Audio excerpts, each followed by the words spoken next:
ಈಗ ನಾವು ಮನೆಯಲ್ಲಿ ನಾರ್ಮಲಿ ದೇವ್ರ ಪೂಜೆ ಮಾಡಬೇಕು ಅಂತ ಹೇಳಿದ್ರೆ ಅಗರಬತ್ತಿಯನ್ನ ಹಚ್ಚಿದ್ವಿ. ಈ ಊದುಗಡ್ಡಿ ಹಚ್ಚೋ ಪದ್ಧತಿ ಏನಿದೆಯಲ್ಲ ಹಾ ಅದು ನಮ್ಮದಲ್ಲ ಅಂತ ಹೇಳುತ್ತೆ. ಓಕೆ. ಅದು ಸ್ವತಂತ್ರ ಪೂರ್ವದಲ್ಲಿ ಚೈನಾದಿಂದ ಬಂದಂತಹ ಸಂಪ್ರದಾಯ ಅಂತ ಹೇಳುತ್ತೆ. ಹಾ ನಮ್ಮಲ್ಲಿ ಏನಿದ್ರು ಧೂಪ ದೀಪ ನೈವೇದ್ಯ ಅಂತ ಇತ್ತು. ಈಗ ನಮ್ಮಲ್ಲಿ ಸಹಜವಾಗಿ ಹಳ್ಳಿಯಲ್ಲಿ ರೈತರು ಕೂಡ ಹಾ ಸೌದೆಗಳ ಕಟ್ಟಿಗಳನ್ನು ಒಲೆಯಲ್ಲಿ ಉರಿಸಬೇಕಾದ್ರೆ ಬಿದಿರನ್ನ ಸುಡೋದಿಲ್ಲ. ಓಕೆ. ಬಿದಿರನ್ನು ಸುಡೋದಿಲ್ಲ. ಅಂತದ್ರಲ್ಲಿ ಇವತ್ತು ನಾವು ದೇವರ ಮನೆಯಲ್ಲಿ ತಗೊಂಡೋಗಿ ಬಿದಿರು ಕಡ್ಡಿಯನ್ನ ಸುಡ್ತಾ ಇದ್ದೇವೆ. ನಾವು ಜಮೀನಲ್ಲಿ ಕೆಲ್ಸಕ್ಕೆ ಬಂದ್ರೆ ಮನೆಯಿಂದ ನೀರು ತರ್ತಾ ಇರಲಿಲ್ಲ. ಇವಾಗ ಬೋರ್ವೆಲ್ ನೀರು ಇರ್ಲಿಲ್ಲ. ಆ ಕೆರೆಯಲ್ಲಿ ನೀರು ತಗೊಂಡ್ಬಂದು ಕುಡಿತಾ ಇದ್ವಿ. ಇವತ್ತು ಆ ಕೆರೆಯಲ್ಲಿ ನೀರಿನ ಗೋವುಗಳಿಗೆ ಕುಡಿಸೋಕು ಯೋಚನೆ ಮಾಡುವಂತ ಪರಿಸ್ಥಿತಿ ಬಂದಿದೆ. ಅಂದ್ರೆ ನೀರು ಸ್ವಚ್ಛವಾಗಿ ಕಾಣಿಸ್ತದೆ ನೋಡ್ಲಿಕ್ಕೆ, ಆದ್ರೆ ಸಾಕಷ್ಟು ಜಮೀನಿಂದ ಈ ರೀತಿಯಾದಂತಹ ಕಲ್ಮಶಗಳು ಹರಿದು ಹೋಗುತ್ತೆ. ಮತ್ತೆ ಭೂಮಿಯ ಒಳಗಡೆ ಸೇರ್ತಾ ಇದೆ.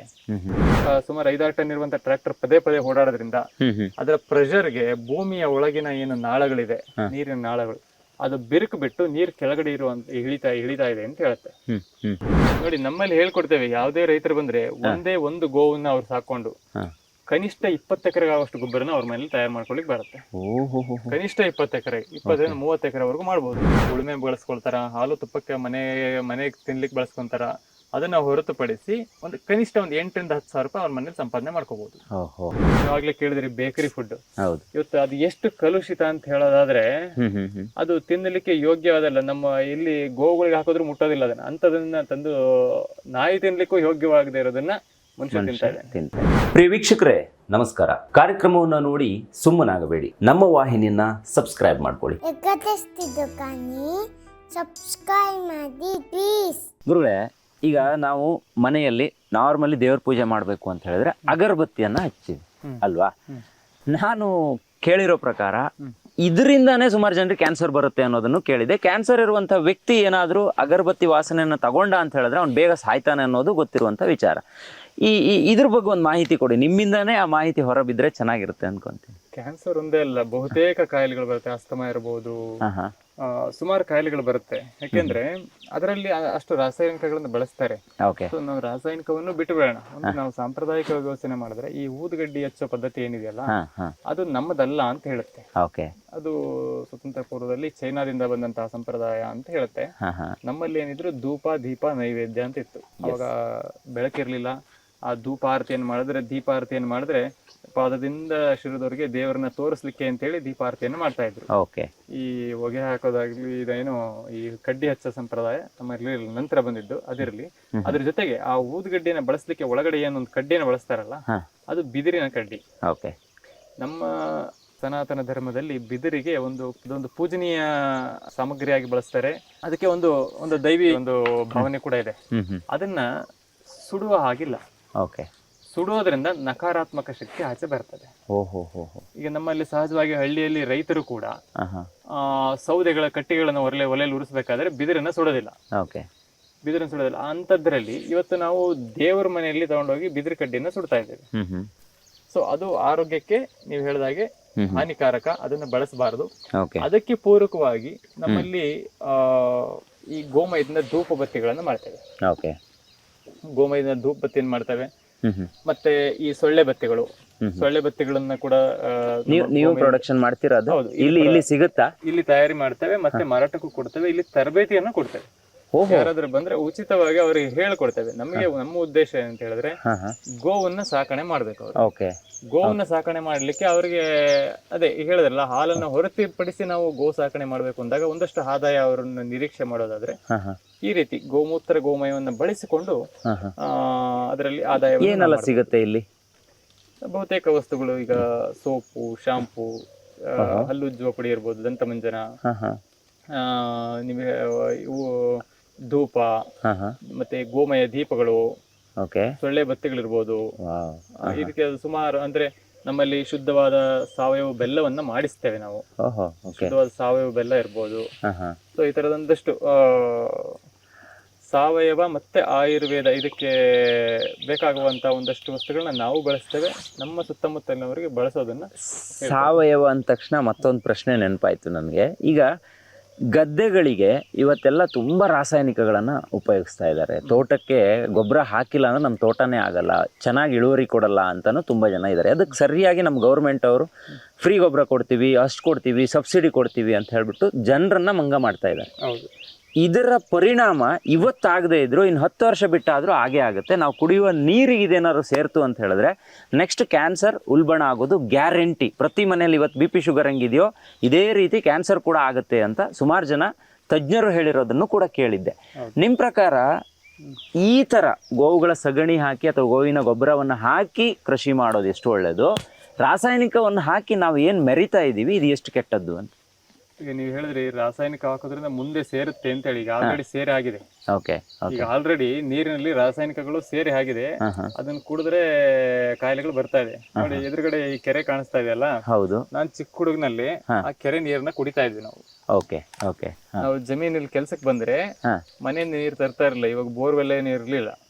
ಆ ಕೆರೆಯಲ್ಲಿ ನೀರು ತಗೊಂಬಂದು ಕುಡಿತಾ ಇದ್ವಿ. ಇವತ್ತು ಆ ಕೆರೆಯಲ್ಲಿ ನೀರಿನ ಗೋವುಗಳಿಗೆ ಕುಡ್ಸೋಕು ಯೋಚನೆ ಮಾಡುವಂತ ಪರಿಸ್ಥಿತಿ ಬಂದಿದೆ.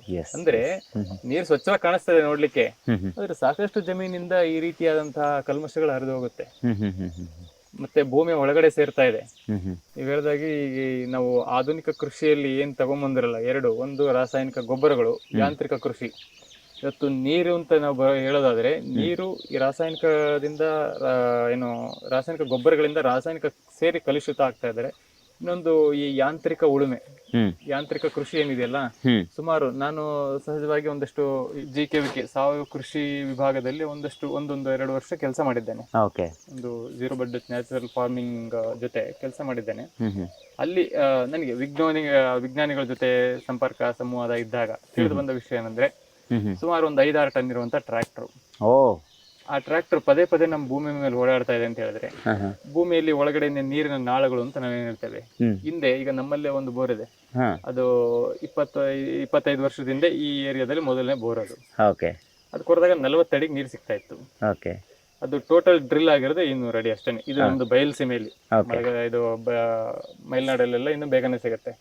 ಸೊ ಇವತ್ತೇನಾಗಿದೆ ಅಂದ್ರೆ ಸುತ್ತಮುತ್ತ ಇಲ್ಲೇ ಸುತ್ತಮುತ್ತ 1000 ಅಡಿವರೆಗೂ ಬೋರ್ ಕೊರೆಸ್ತಾ ಇದ್ದಾರೆ. ಕಾರಣ ಏನಂದ್ರೆ, ನಾವು ಏನು ಈ ಟ್ರ್ಯಾಕ್ಟರ್ ಉಳುಮೆ ಮಾಡ್ತೀವಿ,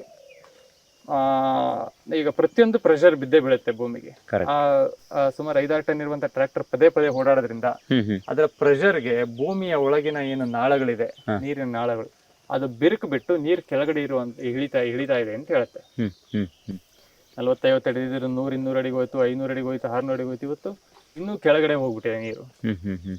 ಸೊ ಈ ಕಾರಣದಿಂದ ಈ ರಾಸಾಯನಿಕ ಗೊಬ್ಬರಗಳ ಬಳಕೆ, ಈ ಯಾಂತ್ರಿಕ ಕೃಷಿ. ಈಗ ನೋಡಿ, ನಾವು ಒಂದು ಟ್ರ್ಯಾಕ್ಟರ್ ಅಲ್ಲಿ ನಾವು ಉಳುಮೆ ಮಾಡಿದ್ರೆ, ಈಗ ಹಿಂದೆ ಟ್ರ್ಯಾಕ್ಟರ್ ಹೋದ್ರೆ ಅದ್ರ ಹಿಂದೆ ಸುಮಾರು ಹಕ್ಕಿ ಪಕ್ಷಿಗಳು, ಕಾಗೆ, ಹದ್ದು ಎಲ್ಲ ಬಂದು ಕೂರುತ್ತೆ. ಕಾರಣ ಅದರಲ್ಲಿರೋ ಹುಳುಗಳನ್ನೆಲ್ಲ ಹಾಯ್ದು ತಿಂದು ಬಿಡುತ್ತೆ. ಒಂದು ಆ ಗೆರೆ ಏನಿರುತ್ತೆ, ಈಗ ಒಂದು ಟ್ರ್ಯಾಕ್ಟರ್ ಹೊಡೆದ್ರೆ ಆ ಗೆರೆ ಓಪನ್ ಇರುತ್ತೆ, ಅದು ಮುಚ್ಕೊಳ್ಳೋದಿಲ್ಲ. ಅದೇ ನಾವು ಈ ಹೋರಿಗಳನ್ನ ಬಳಸಿ ನಾವು ಏನು ನೇಗಿಲಲ್ಲಿ ವ್ಯವಸಾಯ ಮಾಡ್ತೇವೆ, ಅದು ಒಂದು ಗೆರೆನ ಇನ್ನೊಂದು ಗೆರೆ ಮುಚ್ತಾ ಹೋಗುತ್ತೆ. ಆ ಇದು ತೇವಾಂಶವನ್ನ ಕಾಪಾಡುತ್ತೆ. ಗೆರೆನ ಮುಚ್ಚೋದ್ರಿಂದ ಭೂಮಿಯ ತಂಪು ಹಾರೋದಿಲ್ಲ, ಭೂಮಿಯಲ್ಲಿ ತೇವಾಂಶ ಹಾರೋದಿಲ್ಲ. ಅವಾಗ ಯಾವುದೇ ಬೆಳೆಗೆ ನಿಮ್ಗೆ ಹೆಚ್ಚಿನ ನೀರು ಅಗತ್ಯ ಬೇಕಾಗಿಲ್ಲ. ಯಾವಾಗ ಇದು ಟ್ರ್ಯಾಕ್ಟರ್ ಗೆರೆಗಳು ಇರುತ್ತಲ್ಲ, ಅದು ಓಪನ್ ಆಗಿ ಇರುತ್ತೆ, ಸೂರ್ಯನ ಶಾಖ ನೇರವಾಗಿ ಬೀಳುತ್ತೆ, ಭೂಮಿಯ ಒಳಗಡೆ ಡ್ರೈ ಆಗತ್ತೆ, ನೀರಿನ ತೇವಾಂಶ ಹಾಳಾಗತ್ತೆ. ನಾವು ಭೂಮಿಯಲ್ಲಿ ಆರ್ಗ್ಯಾನಿಕ್ ಸಾಯಿಲ್ ಕಾರ್ಬನ್ ಅಂತ ಹೇಳ್ತೇವೆ, ಭೂಮಿಯ ಸಾವಯವ ಇಂಗಾಲದ ಪ್ರಮಾಣ ಕುಸಿತಾ ಹೋಗುತ್ತೆ. ಸೊ ಈ ಕಾರಣದಿಂದ ಯಾಂತ್ರಿಕ ಕೃಷಿ ಮತ್ತೆ ಈ ರಾಸಾಯನಿಕ ಬಳಕೆ ಎರಡೂ ಕೂಡ ಮನುಷ್ಯನಿಗೆ, ಭೂಮಿಗೂ ಮಾರಕ. ಮೊದಲನೇದಾಗಿ ಈಗ ಆಲ್ರೆಡಿ ಈಗ ಏನು ಇಷ್ಟು ವರ್ಷ ರಾಸಾಯನಿಕವನ್ನು ಬಳಸಿದ್ದಾರೆ, ಇನ್ನೊಂದು 4-5 ವರ್ಷ ಹೀಗೆ ಬಳಸ್ತಾ ಹೋದ್ರೆ ಗೊಬ್ಬರ ನೀರು ಏನ್ ಕೊಟ್ಟರು ಕೂಡ ಭೂಮಿ ಬೆಳೆ ಬರದಂತಹ ಪರಿಸ್ಥಿತಿ ಮುಂದೆ ಬರುತ್ತೆ. ಈಗ ಆಲ್ರೆಡಿ ಕೆಲವು ಕಡೆ ಬಂದಾಗಿದೆ, ಇನ್ನು 4-5 ವರ್ಷ ನಾವು ಹೀಗೆ ಬಳಸ್ತಾ ನಾವಲ್ಲ ಬೇರೆಯವರು ಬಳಸ್ತಾ ಇದ್ರೆ ಖಂಡಿತ ಅಂತ ಪರಿಸ್ಥಿತಿ ಬರುತ್ತೆ. ಇವತ್ತು ಏನು ಭೂಮಿ ಹದಗೆಟ್ಟಿದೆ ಅಂದ್ರೆ ಈ ರಾಸಾಯನಿಕಗಳಿಂದ ಭೂಮಿ ಕೆಟ್ಟಿದೆ, ಅದನ್ನ ನಾವು ಮತ್ತೆ ಸರಿಪಡಿಸ್ಲಿಕ್ಕೆ ಸಾಧ್ಯ. ಈಗ ನಾವು ಈ ಗೋವಿನ ಸಗಣಿ ಇರ್ಬೋದು ನೋಡಿ, ಸಹಜವಾಗಿ ಹಿಂದೆ ಗೋವುದ ಸಗಣಿದ ತಿಪ್ಪೆ ಎಲ್ಲಿ ಮಾಡ್ತಾ ಇದ್ರಪ್ಪ ಅಂದ್ರೆ, ಒಂದು ಗುಂಡಿ ತೆಗೆದು ಹಾಕೋರು, ಇಲ್ಲಾಂದ್ರೆ ಯಾವ್ದೋ ಒಂದು ಬೇಲಿಯ ಮಗ್ಲಲ್ಲೋ ಒಂದು ಮರದ ಕೆಳಗಡೆನೋ ಹಾಕೋರು. ಇವತ್ತೇನಾದ್ರೆ ಎಲ್ಲೋ ಒಂದು ರಸ್ತೆ ಬದಿಯಲ್ಲಿ ಹಾಕ್ತಾರೆ. ಆ ರಸ್ತೆ ಬದಿಯಲ್ಲಿ ಹಾಕೋದ್ರಿಂದ ಅದು ಮಳೆಗೆ ಚೆನ್ನಾಗಿ ಒಣಗುತ್ತೆ, ಮಳೆಗೆ ನೆನೆಯುತ್ತೆ, ಚೆನ್ನಾಗಿ ಬಿಸಿಲಿಗೆ ಒಣಗುತ್ತೆ, ಅದ್ರ ರಸ ಎಲ್ಲ ಕೊಚ್ಕೊಂಡು ಹೋಗುತ್ತೆ ಆಚೆ. ಅದು ಏನು ಸತ್ವವನ್ನು ಕಳೆದುಕೊಂಡಿರುವಂತಹ ತಿಪ್ಪೆ ಗೊಬ್ಬರನ್ನು ತಂದು ಜಮೀನಲ್ಲಿ ಹಾಕ್ತಾರೆ. ಅದರಲ್ಲಿ ಬೆಳೆ ಬರಲಿಲ್ಲ ಅಂತೇಳಿ ಆ ಗೊಬ್ಬರದ ಮೇಲೆ ಅಪವಾದವನ್ನು ಹೊರಿಸೋದುಂಟು. S S. ನೋಡಿ ನಮ್ಮಲ್ಲಿ ಹಾಕಿದ್ದೇವೆ, ಅದಕ್ಕೆ ಚಪ್ಪರ ಹಾಕಿ ನೆರಳು ಮಾಡಿದ್ದೇವೆ, ಹಾಂ ಹಾಂ. ಮತ್ತೆ ಅದರಲ್ಲಿ ಯಾವುದೇ ಗಲೀಜ್ ಇಲ್ಲದೆ ಸಗಣಿಯನ್ನ ಮಾತ್ರ ಚೆನ್ನಾಗಿ ಹಾಕಿದ್ದೇವೆ. ಆ ಕಡೆ ಹಿಂದ್ಗಡೆ ನೋಡ್ಬೋದು. ಹೌದು ಹೌದು. ಅದನ್ನ ನಾವು ಗೊಬ್ಬರವನ್ನ ಯಾವ ರೀತಿ ಸಂಸ್ಕರಣೆ ಮಾಡಿ ಅದು ಭೂಮಿಗೆ ಕೊಡ್ತೇವೆ ಆ ರೀತಿ ಕೆಲಸ ಮಾಡುತ್ತೆ. ಅದರಲ್ಲೂ ಮೆಥಡ್ಸ್ ಇದೆಯಾ ಹಿಂಗೆ ಸಂಸ್ಕರಣೆ ಮಾಡಬೇಕು ಅಂತ? ನೋಡಿ ನಮ್ಮಲ್ಲಿ ಹೇಳ್ಕೊಡ್ತೇವೆ. ಯಾವುದೇ ರೈತರು ಬಂದ್ರೆ ಒಂದೇ ಒಂದು ಗೋವನ್ನ ಅವ್ರು ಸಾಕೊಂಡು ಕನಿಷ್ಠ 20 ಎಕರೆಗೆ ಆಗುವಷ್ಟು ಗೊಬ್ಬರನ ಅವ್ರ ಮನೇಲಿ ತಯಾರು ಮಾಡ್ಕೊಳ್ಲಿಕ್ಕೆ ಬರುತ್ತೆ. ಕನಿಷ್ಠ 20 ಎಕರೆ, 20-30 ಎಕರೆವರೆಗೂ ಮಾಡ್ಬೋದು. ಕನಿಷ್ಠ ಅವ್ರ 20 ಎಕರೆಗೆ ಅವ್ರ ಮನೆಯಲ್ಲೇ ಗೊಬ್ಬರ ಮತ್ತೆ ಔಷಧ ಎರಡನ್ನೂ ತಯಾರಿ ಮಾಡ್ಕೋಬಹುದು. ಯಾವುದೇ ₹1 ಖರ್ಚಿಲ್ಲದೆ. ಹೊರಗಡೆಯಿಂದ ಯಾವ್ದು ನೀವು ಹೇಳಿದ್ರಲ್ಲ ಖರ್ಚು ಜಾಸ್ತಿ ಬರುತ್ತೆ ಅಂತ ಹೇಳಿ, ಹೇಳಿದ್ನಲ್ಲ, ನಾನು ಒಬ್ಬ 5 ಎಕರೆ ಕೃಷಿ ನಾನು ಮಾಡ್ತೇನೆ. ಒಬ್ಬ 5 ಎಕರೆ ಕೃಷಿ ಮಾಡ್ತೇನೆ ಅಂದ್ರೆ ನಮ್ಮೂರಿನಲ್ಲಿ ಜಾಗ ಸಿಗ, ಬೇರೆ ಕಡೆ ಕೂಡ ಜಮೀನು ತಗೊಂಡು ಇಲ್ಲಿಂದ ಒಂದು ಸುಮಾರು 15-20 ಕಿಲೋಮೀಟರ್ ದೂರದಲ್ಲಿ ಒಂದು 5 ಎಕರೆ ಗುತ್ತಿಗೆ ಆಧಾರದ ಮೇಲೆ ತಗೊಂಡು ಮೇವನ್ನು ಬೆಳೆಸೋದು ಇದೆಲ್ಲ ಮಾಡ್ತಾ ಇದ್ದೇವೆ. ಯಾವುದೇ ರೀತಿಯಾದಂತಹ ಖರ್ಚನ್ನ ಹೊರಗಡೆಯಿಂದ ತಂದು ನಾವು ಮನೆಯಿಂದ ಹೊರಗಡೆಯಿಂದ ತರಲಿಕ್ಕೆ ಖರ್ಚನ್ನ ಹಾಕಿ ನಾವು ಮಾಡಬಾರ್ದು. ನಮ್ಮ ಮನೆಯಲ್ಲಿ 2 ಹಸು ಇದೆ ಅಂದ್ರೆ ನಮ್ಮ ಇಡೀ ಜಮೀನಿನ ಕೆಲಸವನ್ನ ನಮ್ಮ ಶ್ರಮದಾನದ ಜೊತೆಗೆ ಆರಾಮಾಗಿ ಮಾಡ್ಬೇಕು. ಅಲ್ಲ, ಇನ್ನೊಂದು ಪ್ರಶ್ನೆ ಬರುತ್ತೆ. ಈಗ ನೀವೇನೋ ಇಲ್ಲಿ ಓಪನ್ ಆಗಿ ಬಿಟ್ಟಿದ್ದೀರಾ, ಈ ಮಳೆ ಬಂತು, ಈಗ ನಮ್ಮೂರಲ್ಲೆಲ್ಲ ಹೆಂಗಿದೆ, ಕರಾವಳಿ ಭಾಗದಲ್ಲಿ ಹೆಂಗಿದೆ ಅಂತ ಹೇಳಿದ್ರೆ, ಗೋವುಗಳನ್ನು ಸಾಕ್ತಾ ಇದೀವಿ ಅಂತ ಹೇಳಿದ್ರೆ ಅದಕ್ಕೊಂದು ಮಾಡಾಗಬೇಕು, ಅದಕ್ಕೊಂದು ಚಪ್ರ ಬೇಕು, ಅದ್ರ ಒಳಗಡೆನೆ ಹಟ್ಟಿ ಇರಬೇಕು. ಯಾಕಂದ್ರೆ ನಾವು ಕಾಡಿಂದ ಹೋಗಿ ಸೊಪ್ಪುಗಳನ್ನು ತಂದು ಅವು ಕಾಲಿಗೆ ಹಾಕಿ ಅದನ್ನ ಗೊಬ್ಬರ ಮಾಡ್ತೀವಿ. ಆದ್ರೆ ನೀವು ಹಿಂಗೆ ಓಪನ್ ಆಗಿ ಬಿಟ್ಟಿದ್ದೀರಲ್ಲ, ಮಳೆ ಬಂದಾಗೆಲ್ಲ ಸಮಸ್ಯೆ ಆಗಲ್ವಾ? ಹಿಂಗೂ ಬಿಡಬಹುದಾ ಅಥವಾ ಮನೆಗಳು ಬೇಕಾಗುತ್ತಾ ಅಂತ? ಓಪನ್ ಶೆಡ್ ಇದೆಯಲ್ಲ, ಅದರೊಳಗಡೆ ಹೋಗುತ್ತೆ, ಇದ್ರ ಒಳಗಡೆ ಹೋಗ್ತವೆ ಇಷ್ಟೇ. ಮಳೆ ಬಂದಾಗ ಅಷ್ಟೇ, ಅದಷ್ಟು ಹೋಗಿ ಒಂದೇ ಕಡೆ ಮಲಗ್ತವೆ. ಓಕೆ, ಎಲ್ಲ ಇಲ್ಲಿ ಮಲ್ಕೊಂಡ್ ಬಿಡ್ತವೆ. ಮಲಗುತ್ತೆ ಅದು. ಇಲ್ಲ ಅಂದಾಗ ಓಡಾಡ್ಕೊಂಡು ಇರ್ತವೆ. ಇಲ್ಲಾಂದ್ರೆ ಆರಾಮಾಗಿ ಓಡಾಡ್ಕೊಂಡಿರುತ್ತೆ. ಓಕೆ. ಮತ್ತೆ ನಿಮ್ ಕಡೆ ಏನ್ ಮಾಡ್ತಾರೆ ಅಂದ್ರೆ, ಅದು ಸಗಣಿನ ತೆಗಿಲಿಕ್ಕೆ ಅದು ಕೆಳಗಡೆ ಕಸ ಸೊಪ್ಪೆಲ್ಲ ಹಾಕಿ ಅದು ತಿಂಗಳಿಗೊಮ್ಮೆ ತೆಗೆದು ಮಾಡೋದುಂಟು. ನಮ್ ಕಡೆ ಅಲ್ಲಿ ನಿಮ್ಮಲ್ಲಿ ಮಲೆನಾಡು ಹೆಚ್ಚು ಸೊಪ್ಪೆಲ್ಲ ಸಿಗ್ತಾ ಇತ್ತು, ಆಗ ಮಾಡ್ತಾ ಇದ್ರು. ನಮ್ಮಲ್ಲಿ ಆ ತರ ಸೊಪ್ಪು ಹಾಕ್ತಾ ಇದ್ರು, ಆದ್ರೆ ಪ್ರತಿ ದಿವಸ ತೆಗಿತಾರೆ ನಮ್ಮಲ್ಲಿ. ಪ್ರತಿ ದಿವಸ ಸಗಣಿನ ತೆಗೆದುಂಟು. ನಾನು ಈ ಭಾಗದಲ್ಲಿ ಅಷ್ಟೇ. ಆದ್ರೆ ನೋಡಿ, ಈ ಭಾಗದಲ್ಲಿ ಯಾರು ಪಾದರಕ್ಷೆ ಹಾಕೊಂಡ್ಬರೋದು ಕೆಲವು ಅವಕಾಶ ಇರೋದಿಲ್ಲ. ಇಲ್ಲಿ ಒಂದಷ್ಟು ಬೆರಣಿಗಳನ್ನ ತಯಾರಿ ಮಾಡ್ತೇವೆ, ಈ ವಿಭೂತಿ ತಯಾರಿ ಮಾಡ್ತೇವೆ, ಅದಕ್ಕೆಲ್ಲ ಸಗಣಿ ಎತ್ಕೊಳ್ತಾ ಇರ್ತೇವೆ. ಹಾಗಾಗಿ ಇದ್ರೊಳಗಡೆ ಯಾರು ಚಪ್ಪಲಿ ಹಾಕೊಂಡ್ಬರೋದು. ಈಗ ಒಂದು ಕ್ಲಾರಿಟಿ ಕೊಡಿ, ಗೋವುಗಳನ್ನು ಸಾಕಿಯೂ ಬದುಕಬಹುದಾ? ನಮಗ್ ಬೇಕಾಗುವಷ್ಟು ಜೀವನ ನಡೆಸೋಕ್ ಬೇಕಾಗುವಷ್ಟು ಮಾರ್ಗಗಳನ್ನ ಗೋವು ನಮಗೆ ತೋರ್ಸತ್ತಾ? ನಿಮ್ಗೆ ಕಷ್ಟ ಆಗಲ್ವಾ ಸರ್ ಬದುಕು? ಹೆಂಗ್ ಲಾಭಗಳು ಬರುತ್ತೆ, ಅಥವಾ ನೀವ್ ಹೆಂಗ್ ಬದುಕ್ತಿದ್ದೀರಾ ಅಂತ? ಖಂಡಿತ. ನೋಡಿ, ಯಾರಾದ್ರೂ ಒಬ್ಬ ರೈತ, ಈಗ ನನ್ನ ವಿಷಯದ ಬಂದ್ಬಿಟ್ಟು, ಯಾರಾದ್ರೂ ಒಬ್ಬ ರೈತ ನಾನು ಗೋವನ್ನ ಕಟ್ಟಿಕೊಂಡು ನಾನು ನನ್ನ ಜೀವನವನ್ನು ಕಟ್ಕೊಳ್ತೇನೆ ಅಂತ ಹೇಳಿ ಬರೋದಾದ್ರೆ, ಅವರಿಗೆ ತರಬೇತಿಯನ್ನು ಕೊಡ್ತೇವೆ. ಕನಿಷ್ಠ 8,000 to 10,000 ರೂಪಾಯಿಯನ್ನ ಅವನು ಪ್ರತಿ ತಿಂಗಳು ಸಂಪಾದನೆ ಮಾಡಬಹುದು. ಕನಿಷ್ಠ 8,000 to 10,000 ರೂಪಾಯಿ ಸಂಪಾದನೆ ಮಾಡಬಹುದು. ಅವನು ಒಂದು ಜೊತೆ ಹಸಿನ ಅವನ ಒಂದು ಅವಶ್ಯಕತೆಗಳನ್ನ ಪೂರೈಸಿಕೊಂಡು, ತನ್ನ ಮನೆಯ ಬೇಕಾದಂತ ಅವಶ್ಯಕತೆಗಳನ್ನು ಉಳುಮೆ ಬಳಸ್ಕೊಳ್ತಾರ, ಹಾಲು ತುಪ್ಪಕ್ಕೆ ಮನೆಗೆ ತಿನ್ಲಿಕ್ಕೆ ಬಳಸ್ಕೊಂತಾರ, ಅದನ್ನ ಹೊರತುಪಡಿಸಿ ಒಂದು ಕನಿಷ್ಠ 8,000 to 10,000 ರೂಪಾಯಿ ಅವ್ರ ಮನೇಲಿ ಸಂಪಾದನೆ ಮಾಡ್ಕೋಬಹುದು. ಅಷ್ಟು ಸಂಪಾದನೆ ಮಾಡ್ಕೊಳ್ಳೋಕೆ ಆಗುತ್ತೆ. ಖಂಡಿತ ಆಗುತ್ತೆ. ಮತ್ತೆ 8,000 to 10,000 ಮೇಲ್ನೋಟದ ಸಂಪಾದನೆ ಅದು. ಆದ್ರೆ ಅದಕ್ಕಿಂತ ದುಪ್ಪಟ್ಟು, ಅದರ 10 ಪಟ್ಟು, 20 ಪಟ್ಟು, 100 ಪಟ್ಟು ಅವನಿಗೆ ಒಳಗಡೆ ಆದಾಯ ಬರುತ್ತೆ. ಅಂದ್ರೆ ಅದರಿಂದ ಒಳ್ಳೆಯ ಆಹಾರವನ್ನು ತಿಂದು ಅದರಿಂದ ಒಳ್ಳೆ ಆರೋಗ್ಯ ಚೆನ್ನಾಗಿರುತ್ತೆ. ಇವತ್ತು ಬಹುತೇಕ ಈ ಕಾಯಿಲೆಗಳಿಗೆ ನಾವು ನೋಡಿದ್ರೆ ಲಕ್ಷಾಂತರ ರೂಪಾಯಿ ನಾವು ಹೊರಗಡೆ ಆಸ್ಪತ್ರೆಗಳಿಗೆ ಹಾಕ್ತಾ ಇದ್ದೇವೆ.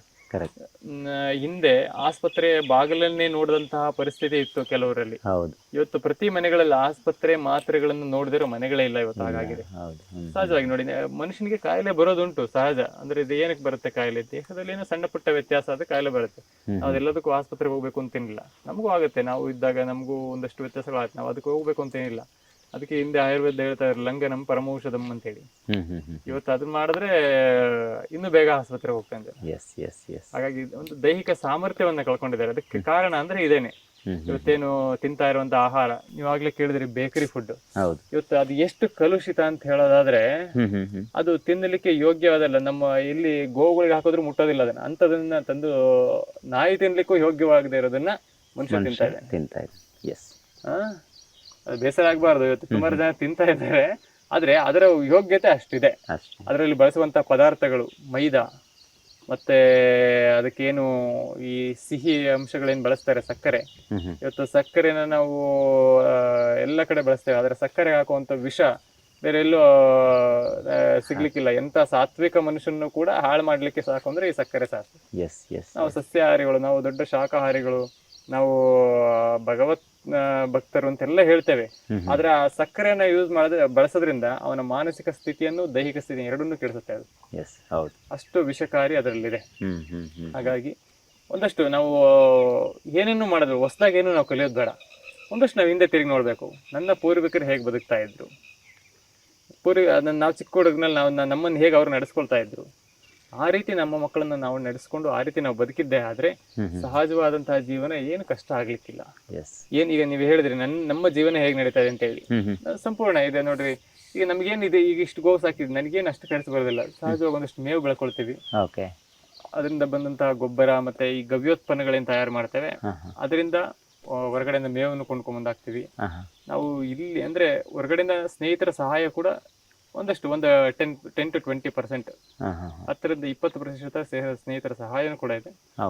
ಅದನ್ನ ನಾವು ಹೊರತುಪಡಿಸಿದ್ರೆ ನಾವು ಸಂಪೂರ್ಣ ಗೋವಿನಿಂದ ಬಂದಂತಹ ಗವ್ಯಗಳಿಂದಲೇ ನಾವು ನಮ್ಮ ಒಂದು ಜೀವನವನ್ನು ಕೂಡ, ಗೋವಿನ ಜೀವನವನ್ನು ಕೂಡ ನಡೆಸ್ತಾ ಇದ್ದೇವೆ. ಮತ್ತೆ ಇನ್ನೂ ಹೇಳ್ಬೇಕಂದ್ರೆ ಇಲ್ಲಿ ಈಗ ಈ ನನ್ನ ಹತ್ರ ಏನಿಷ್ಟು ಗೋವುಗಳಿದೆ, ಇಲ್ಲಿ ಕನಿಷ್ಠ ಒಂದು 10 ಜನಕ್ಕೆ ನಾನು ಕೆಲಸ ಕೊಡಬಲ್ಲೆ. 10 ಜನಕ್ಕೆ ಕೆಲಸ ಕೊಟ್ಟು ಅವರಿಗೆ ಉದ್ಯೋಗವನ್ನು ಕೊಟ್ಟು ಅದರಿಂದ ಕೂಡ ಈಗ ನೀವು ಹೇಳಿದೆ ಒಂದು ಗೋವಿಂದ 10,000 ಸಂಪಾದನೆ ಮಾಡ್ಬೋದು ಅಂತ ಹೇಳಿ. ಕನಿಷ್ಠ ಈ ಗೋವುಗಳಿಂದನೂ ಕೂಡ ಅಷ್ಟು ಸಂಪಾದನೆ ಮಾಡ್ಲಿಕ್ಕೆ ಬರುತ್ತೆ. 8,000 ರೂಪಾಯಿ ಸಂಪಾದನೆ ಮಾಡ್ಲಿಕ್ಕೆ ಬರುತ್ತೆ.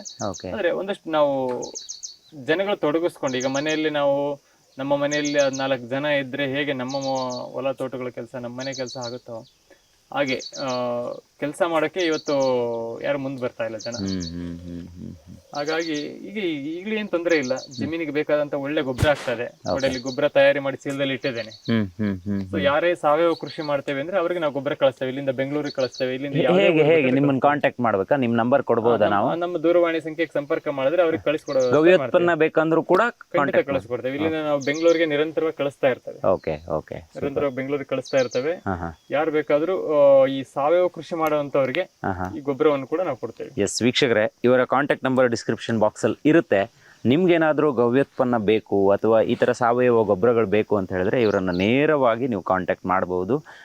ಆ ನಂಬರು ನಾನು ಡಿಸ್ಕ್ರಿಪ್ಷನ್ ಬಾಕ್ಸಲ್ಲಿ ಕೊಟ್ಟಿರ್ತೀನಿ. ದಯವಿಟ್ಟು ಅದನ್ನು ಒಮ್ಮೆ ರೀಡ್ ಮಾಡ್ಕೊಳ್ಳಿ. ಯಾಕಂದರೆ ಯಾರಿಗಾದ್ರೂ ಒಂದಿಷ್ಟು ಜನರಿಗೆ ಇಂಟ್ರೆಸ್ಟ್ ಇರಬಹುದು ಇವ್ರನ್ನ ಕಾಂಟ್ಯಾಕ್ಟ್ ಮಾಡಬೇಕು ಅಂತ. ಸೊ ಅಂಥವ್ರಿಗೆ ಇದು ಹೆಲ್ಪ್ ಆಗಲಿ.